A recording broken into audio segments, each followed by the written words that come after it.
하나님은 영이시니 예배하는 자가 신령과 진리로 예배할지니라.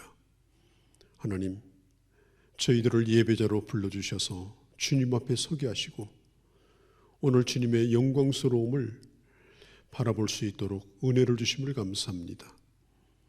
빌라델비아 교회에게 활짝 열어주셨던 하늘의 문을 열어주시고 주님의 한없는 은혜를 덧입는 시간이 되게 하옵소서.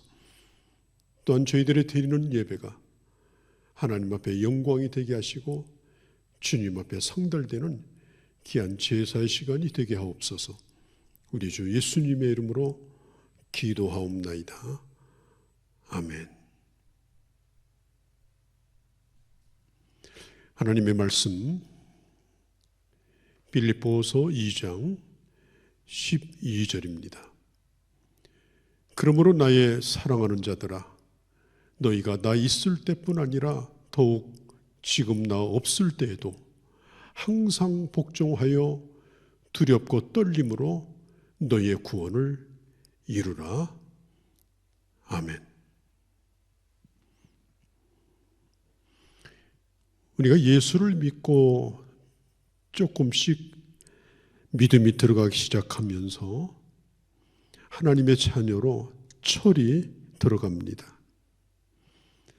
이제는 하나님의 은혜를 경험하고 하나님의 임재 속에서 한없는 그 은혜를 누리기도 합니다. 그러나 신앙이 자라면서 또 새로운 고민이 생깁니다. 왜냐하면 하나님의 말씀을 받을 때, 주님을 예배할 때 큰 은혜와 기쁨을 경험하지만 이 세상에 나가서 하나님의 자녀답게 살지 못하고 갈등을 겪는 그런 가운데 영적인 좌절을 경험하게 되어집니다. 이제 은혜만 받는 것으로 끝나는 것이 아니구나. 은혜 받은 대로 살아가는 것이 쉽지 않구나. 그것을 세상 한복판에서 경험을 하게 되어지죠. 마태복음 7장에 보면 거짓 선지자의 얘기가 나옵니다. 귀신을 내어 쫓고 권능을 행하고 심지어 사람들을 가르치는 자들이었습니다. 그러나 그들은 거짓 선지자였습니다. 그들은 가짜였습니다. 그들은 모래밭에 집을 지은 어리석은 자들이었습니다. 마태복음 24장에 보아도 거짓 선지자들은 큰 표적과 기사를 보여주었습니다. 그러나 그들도 결국은 거짓 선지자들이었고, 그리고 그들의 그런 일들은 사람들을 꼬이기 위한 미끼에 불과했던 것입니다. 우리 주님은 말씀합니다. 그 나무를 무엇으로 증명하겠는가? 잎사귀가 아니라, 아름답게 피는 꽃이 아니라 결국에 가서 맺는 열매로 증명을 해야 된다라고 말씀하여 주셨습니다. 그것을 증명하는 것이 바로 내 믿음을 증명하는 겁니다. 내가 받은 구원을 증명하는 것입니다. 본회포 목사님은 그래서 이렇게 말했죠. 싸구려 은혜를 좋아해서는 안 된다. 입으로 주님을 사랑한다고 하지만 내가 짐을 져야 할 때, 내가 희생해야 될 때 그것을 피해간다고 하면 그가 그동안에 구한 것은 싸구려 은혜라고 하는 것입니다. 값싼 은혜입니다. 우리가 어떤 결과를 가져오기 위해서는 희생이 필요합니다. 노력이 필요합니다. 태권도 교본을 열심히 밤새도록 보았다고 태권도를 잘하는 고수가 되지는 못합니다. 수영책을 몇 날 며칠 보았다고 수영을 잘할 수는 없습니다. 물론 이렇게 하는 것이 태권도를 잘하는 방법이구나. 또 이렇게 하는 것이 수영을 잘하는 방법이구나. 그래서 방바닥에 엎드려서 아무리 수영하는 흉내를 내고 연습을 한다고 해서 그가 결국 수영을 잘할 수는 없는 거예요. 물속에 뛰어들어야 하는 것입니다. 현장에 나가서 땀 흘리며 연습해야 하는 것입니다. 그래야만이 실력이 늘어납니다. 이론과 실제는 다르기 때문입니다. 신앙생활도 마찬가지입니다. 예수 믿고 내가 구원받았다. 하나님의 자녀가 되었다. 오늘 나 확신 가졌다. 누가 내게 와서 총을 들이대도 나는 할렐루야 하고 죽을 수 있다.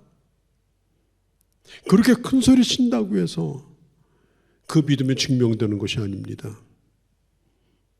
오래도록 사소한 일이지만 성실하게 반복하고 또 반복하고 연습하고 또 연습하는 가운데 실력이 생깁니다. 그리고 전문가가 됩니다. 그리스도인으로 산다는 것도 마찬가지입니다. 예수 믿는 삶이 좋아야 합니다. 몸에 딱 맞아야 합니다. 이거보다 더 좋을 수가 없어야 합니다. 즐길 수 있어야 합니다. 신앙생활을 5년, 10년 했는데도 맞지 않는 옷을 입은 것처럼 불편하고 힘들고 뭔가 끌려가는 것 같고 이렇게 된다고 하면 그것은 노력하지 않은 결과인 것입니다. 오늘 교회에서 너무 은혜를 많이 강조하다 보니까 은혜가 값싼 것이 되어버렸습니다. 자, 그 사람이 참신자냐 아니냐라고 하는 것은 결코 이론이나 말로 증명되는 것이 아닙니다. 사실 이런 말도 모순이에요. 그 사람 믿음은 좋은데 순종이 안 나타난다고. 믿음이 없으니까, 믿음이 좋지 않으니까 순종하지 않는 것입니다. 믿음이 죽었으니까 행함이 없는 것입니다. 오늘 성경 12절에 보면 두렵고 떨림으로 너의 구원을 이루라 이렇게 말하죠. 우리가 이것을 잘못 해석하면 큰일 납니다. 천국에 들어갈지 못 들어갈지 모르니까 날마다 턱걸이하는 마음으로 부들부들 떨면서 그렇게 선행도 하고 공도 쌓아야 된다.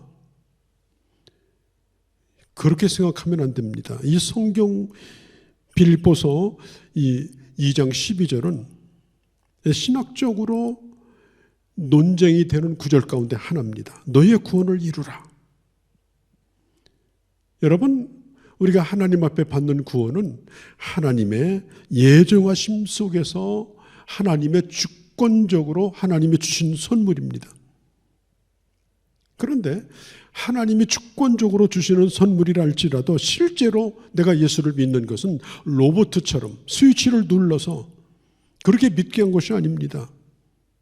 믿어지게 하시고 복음 앞에 응답하게 하시고 기쁨으로 주님을 영접함으로 믿게 된 것입니다.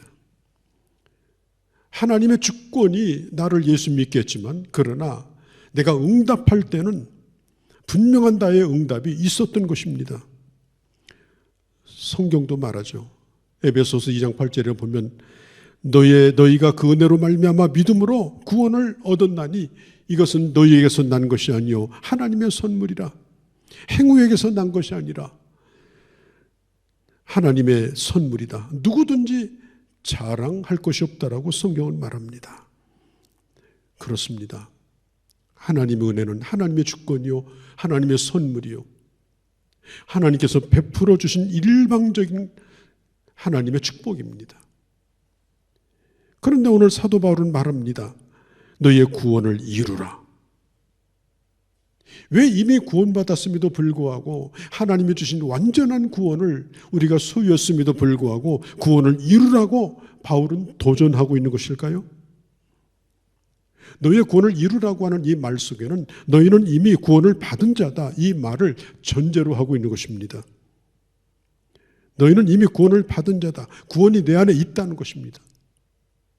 없는 구원을 만들어내라, 그런 뜻이 아닙니다. 없는 구원을 있도록 한번 힘써보라, 그런 뜻이 결코 아닙니다. 이미 구원은 내게 주어진 것입니다. 기독교는 현재와 과거와 미래의 종교입니다. 우리는 이미 하나님의 은혜로 과거에 구원받았습니다. 그리고 구원받은 자로 지금 살아갑니다. 그리고 우리는 하나님이 약속하신 그 미래를 막연히 기다리는 것이 아니라 오늘 믿음으로 살며 그날을 바라보는, 그래서 우리는 그 영원한 미래를 기대하고 사는 것입니다. 자, 다시 한번 반복합니다. 없는 구원을 만들어내는 것이 아니라 이미 구원받은 것 위에 그 구원을 자라나게 하라 하는 것입니다. 우리가 헬스클럽에 가서 이 역기를 들고 이제 운동을 합니다. 그때 역기 드는 운동을 워크아웃 이렇게 말하죠. 이 워크아웃이라고 하는 말은 없는 근육을 새로 만드는 것이 아닙니다. 뼈에 근육이 붙어 있지 않는데 근육을 만들어 내는 것은, 이것은 불가능합니다. 이미 있는 근육을 힘을 들여서 자꾸 사용을 함으로 인해서 그 근육을 점점 키워주는 것, 그게 바로 헬스클럽에서 역기 드는 겁니다. 워크아웃. 그렇게 했더니 점점점 몸이 튼튼해지더라, 강해지더라, 아주 건강한 몸을 갖게 되더라.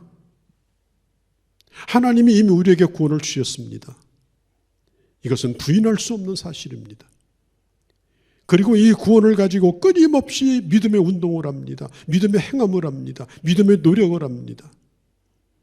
매일마다 반복해서 성실히 그 일을 합니다.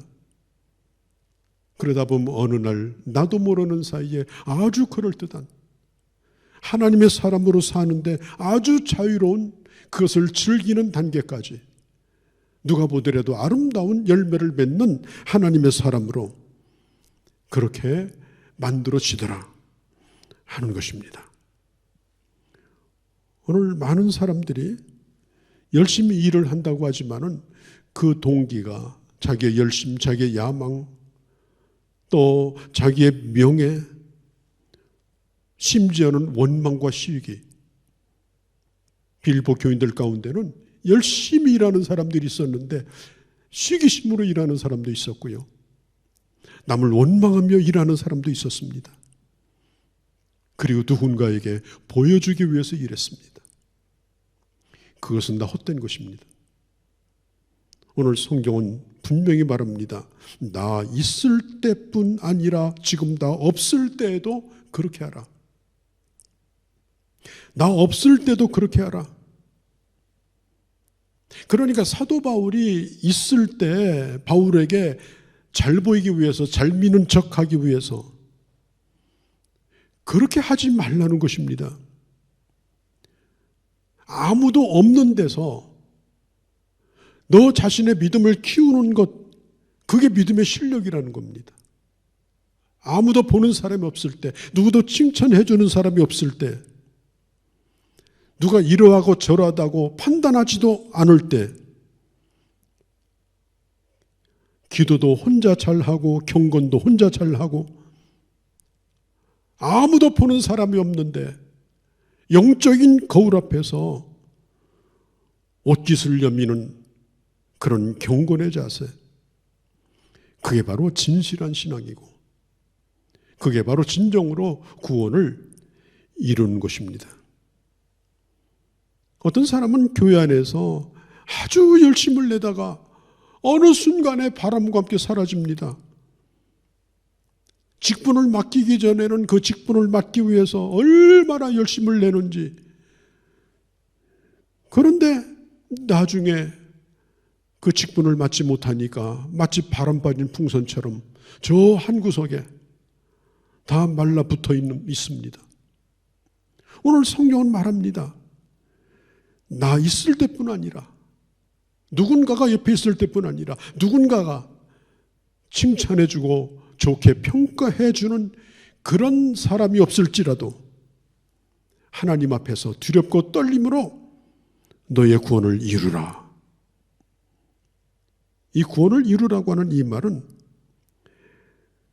카르데카치스테라는 말입니다. 이 말은 둥그렇고 큰 것을 의미합니다. 카르데카데스케, 이 말은 껄끄럽지 아니하고 모나지 아니하고 뭔가 불편하지 아니하고 온전해지는 것을 의미합니다. 그 신앙 인격이 어디를 가든지 누구와 함께 하든지 어떤 일을 하든지 모든 사람과 더불어 화목을 누리며 함께 신앙생활을 기쁘게 할 수 있는 그런 인격적인 성숙, 그게 바로 구원을 이루라라고 하는 말씀의 본래 뜻인 것입니다. 그리고 이루라고 하는 이 말은 현재 동사형입니다. 한 번만 이루는 것이 아니라 계속해서 진행되어야 한다. 자, 우리 생명이 존재하는 거 현재 동사형이죠. 내 생명이 존재한다. 그러면 지금 심장이 뛰어야 합니다. 지금 피가 흘러야 합니다. 나의 뇌가 살아 있어야 합니다. 생명이라고 하는 것은 언제나 현재 동사형입니다. 아, 나 전에도 있었는데 지금 없네. 나 전에 신앙 좋았는데 지금은 어디로 사라졌네? 아닙니다. 진정으로 구원을 받고 영원한 생명을 얻었다면 우리의 신앙은 언제나 현재 동상이어야 합니다. 피가 흘러야 합니다. 호흡이 있어야 합니다. 움직여야 합니다.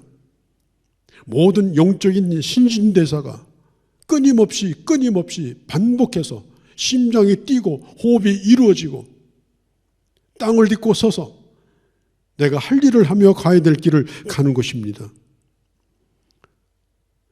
한순간 은혜 받았다고 한순간 자극을 받아가지고 벌떡 일어났다가 한참 뭔가 하다가 그대로 누워있고 한번 결심했다고 뭔가 하는 듯 하다가 그냥 주저앉아 있으면 그것은 현재 동사형이 아닙니다. 설교에 한번 은혜 받고 눈물을 냈는데 그 눈물이 다 말라붙었어요.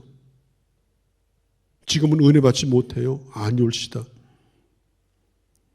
구원을 이룬다라고 하는 말은 현재 동사형입니다. 특별히 삶 속에서 하나님이 어떤 분인가를 알아가는 것입니다. 전에는 지식으로 알았습니다. 교리를 통해 알았습니다. 성경 공부를 통해서 알았습니다.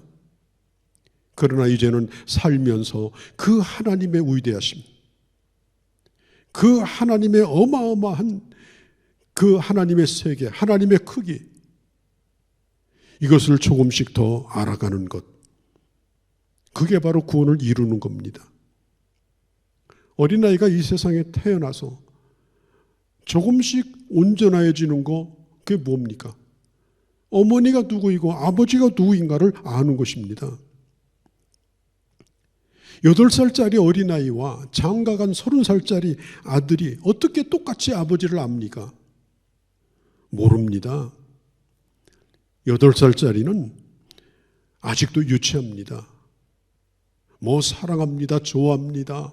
그럴 수는 있지만은 그러나 그가 아는 것은 아직도 유치하기 그지가 없습니다. 하나님 아버지를 알아가는 것은 삶 속에서 많은 경험이 필요하고 또 세월이 지나가야 됩니다. 여러분, 해운대 앞에 부산 앞바다 무슨 바다입니까? 거기는 태평양입니다. 태평양 바다입니다. 맞는 말입니다. 그러나 그것은 태평양 바다의 극히 일부분에 불과합니다.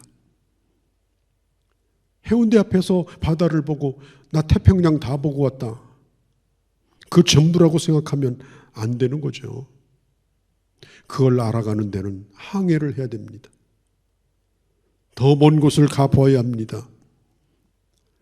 하룻강아지가 범모선 줄 모르죠. 그런 말이 왜 생겼을까요? 강아지가 용기가 있어서 그럴까요? 아닙니다.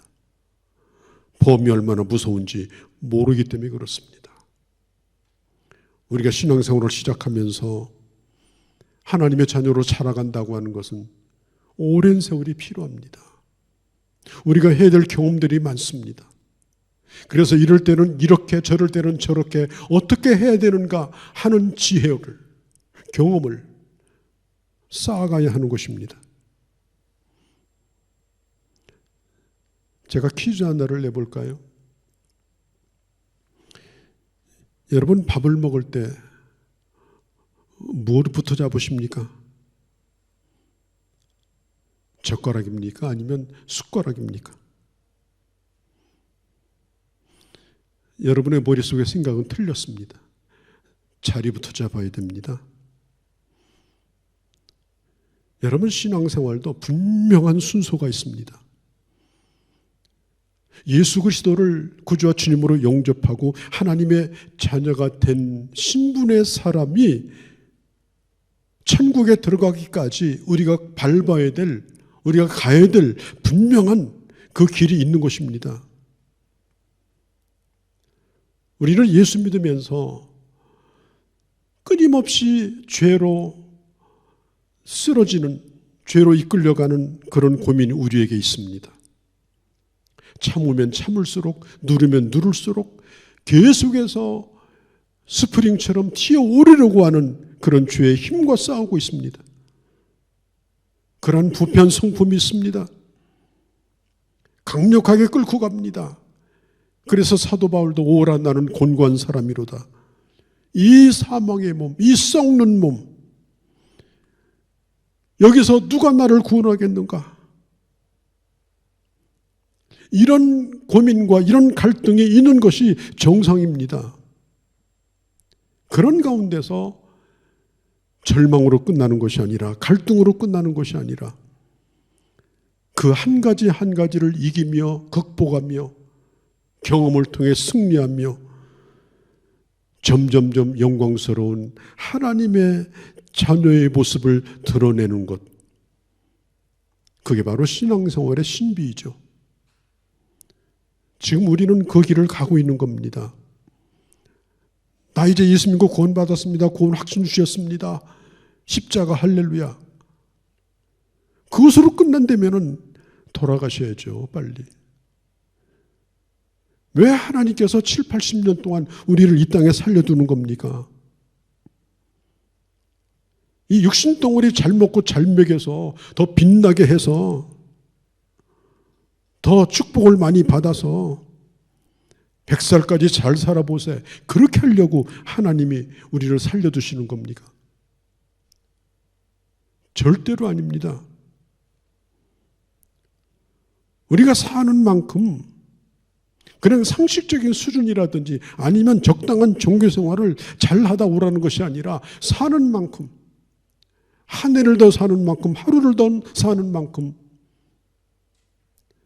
정말 하나님의 영광스러움을 내 안에 간직하며 이 세상에, 이 어두운 세상에, 거스리는 세상 가운데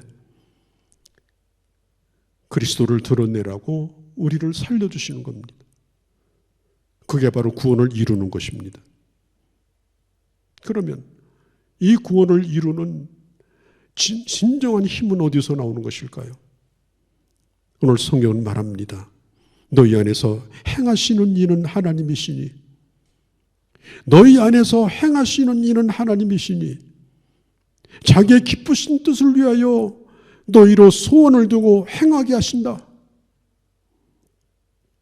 여러분, 신앙생활은 예수 믿는 것도 내게 불가능한 것이고 신앙생활 자체도 내게 불가능한 것입니다. 구원도 하나님의 전적인 은혜요, 신앙생활도 하나님의 주시는 은혜로 가능한데 내 안에 계신 하나님께서 내게 거룩한 소원을 두시고 어떻게 하든지 믿음으로 살고자 하는 것이 소원이고 하나님의 자녀답게 살고자 하는 것이 소원이고 그렇게 살려고 눈물을 흘리고 그렇게 살려고 회개하고 그렇게 살려고 또 다시 한번 일어나고 그렇게 살려고 또 하나님 앞에 엎드리고 하나님이 주시는 소원이에요. 예수 믿으면 소원이 달라지는 겁니다. 예수 믿고 나서도 옛날에 가렸던 소원을 그대로 가지면 안 됩니다. 하나님은 내 안에 소원을 두고 행하신다고 했는데 이 소원이 뭘까요? 이 땅 가운데 하나님의 자녀로 구원을 이루는 소원입니다. 우리에게 이 갈망이 있어야 합니다. 이 간절한 열망이 있어야 합니다. 그런데 그렇게 소원만 주실 뿐 아니라 넉넉히 행할 수 있는 힘을 주시는 분도 또한 우리 주님이십니다. 그 일을 할 수 있는 능력을 주십니다. 난 여러분에게 부탁합니다. 여러분들의 소원이 뭡니까? 하나님 주시는 새로운 소원을 갖기를 바랍니다. 옛날 소원은 사라지고 옛날 소원은 이제 다 접어놓고 어떻게 하든지 나 자신을 복종시켜 내 안에 구원을 이루어 그리스도의 사람으로 점점 아름답게 되어지는, 이제는 시퍼런 과일이 아니라 발갛게 아름답게 향기롭게 익어가는 하나님의 사람이 되도록 그 간절한 소원을 가지면 하나님은 반드시 그 소원대로 살 수 있도록 능력을 베풀어 주시는 것입니다. 물론 다른 사람보다 더 잘하고 싶고 돈 많이 벌고 싶고 더 잘나고 싶고 더 성공하고 싶고 더 튀고 싶고 나쁜 게 아닙니다. 그러나 그것은 1차적 소원입니다. 우리가 예수 믿게 되면 영혼만 거듭나는 것이 아니라 내 안에 기쁘신 뜻을 두고 소원을 갖게 하시는 하나님의 소원으로 달라져야 하는 것입니다. 그 소원이 바로 구원을 이루는 소원인 것입니다. 토마스 캐리는 이런 말을 했습니다. 위대한 사람이라는 건 따로 있는 것이 아니다. 위대한 사람이 따로 있는 것이 아니다. 단지 위대한 꿈만 있을 뿐이다. 우리 안에 있는 위대한 꿈, 우리 안에 있는 간절한 소원, 그것이 바로 그 사람인 것입니다. 하나님을 향한 거룩한 소원을 가지시기 바랍니다. 윌리엄 캐리는 어렸을 때 구두 수선공이었습니다. 그가 예수를 믿고 간절한 가치관을 갖습니다. 꿈을 갖습니다. 누구도 외국에 나갈 엄두도 못 내던 그때에 그는 이미 세계 지도를 그 앞에 놓고 그리고 자기를 통하여 복음이 증거되는 꿈을 꾸었습니다. 그는 3가지 표를 종이에 적어놓고 날마다 이것을 생각했습니다. 큰 비전을 가지라. 큰 기도를 하라. 그렇게 기도했다면 크게 기대하라. 그리고 결국은 그는 선교사로 나가 선교사의 아버지가 되었습니다. 거룩한 소원을 가지면 그 소원이 나를 온전히 사로잡으면 주님은 그 소원을 이룰 수 있는 너희 안에 행하시는 이는 하나님이시니 에네르게인, 행하게 하시는 능력, 강력한 에너지, 에네르게인, 영어 성경으로 번역하여 에너지입니다. 여러분, 두렵고 떨림으로 우리 자신을 복종한다라고 하는 것은 예수 믿고 종교 생활을 해라, 코가 꿰어서 끌려다니는 그런 강제노동을 해라, 그런 뜻이 결코 아닙니다. 내게 거룩한 소원을 주시고 그리고 그 뜻에 기쁨으로 복종할 수 있는 힘을 주시고 내게 주신 십자가 어떤 것이든지 기쁨으로 지고 갈 수 있는 능력도 주시고 그리하여 하나님의 자녀로 아름답게 세워지기를 원하시는 그 간절한 뜻 가운데 주님은 우리를 구원하셨고 오늘 여기에 이르게 하여 주신 것입니다. 간절한 소원, 하나님의 주시는 능력, 그리고 누가 보든지 보지 않든지 끊임없이 그 길을 걸어가는 진실한 경건을 통하여 우리의 구원을 이루고, 그리고 이 땅에 하나님이 어떤 분인지를 충분하게 드러내게 부족함이 없는 귀한 하나님의 도구로 쓰여지는 그런 주님의 종들이 되어주시기를 간절히 바랍니다. 거룩하신 우리 아버지, 오늘도 저희들을 사랑하셔서 주님을 예배하게 하시고 오늘 귀한 말씀을 주 앞에 들었습니다. 하나님이 우리에게 가지고 계신 소원이 있습니다. 이 소원은 변치 않는 것입니다. 구원받은 하나님의 자녀다운 모습으로 아름답게 자라나 가장 영광스러운 신부의 모습으로 주님을 뵙는 것이요, 이 땅에서도 그 영광을 드러내는 그릇 되기를 원하시는 주님, 날마다 구원을 이룸으로 주의 뜻 이루어드리는 우리 모두가 되게 하여 주시옵소서. 우리 주 예수 그리스도의 이름으로 기도하옵나이다. 아멘. 우리의 왕이요 주이신 예수 그리스도의 은혜와 우리 하나님 아버지의 극진하신 사랑하심과 성령 하나님의 감화 감동 역사 인도하심이 내게 구원을 주신 하나님의 은혜에 감사하며 날마다 두렵고 떨림으로 구원을 이루어 구원하신 그 하나님을 이 땅에 드러내며 가장 영광스러운 모습으로 주님을 뵙기를 소원하고, 오늘 주님을 예배하고 돌아가는 귀한 심령들 외와, 그리고 사랑하는 몸된 교회와 이 땅 외에 있는 교회들과 내 조국 대한민국과 모든 열방 가운데 이제로 영원히 함께 계실지어다. 아멘.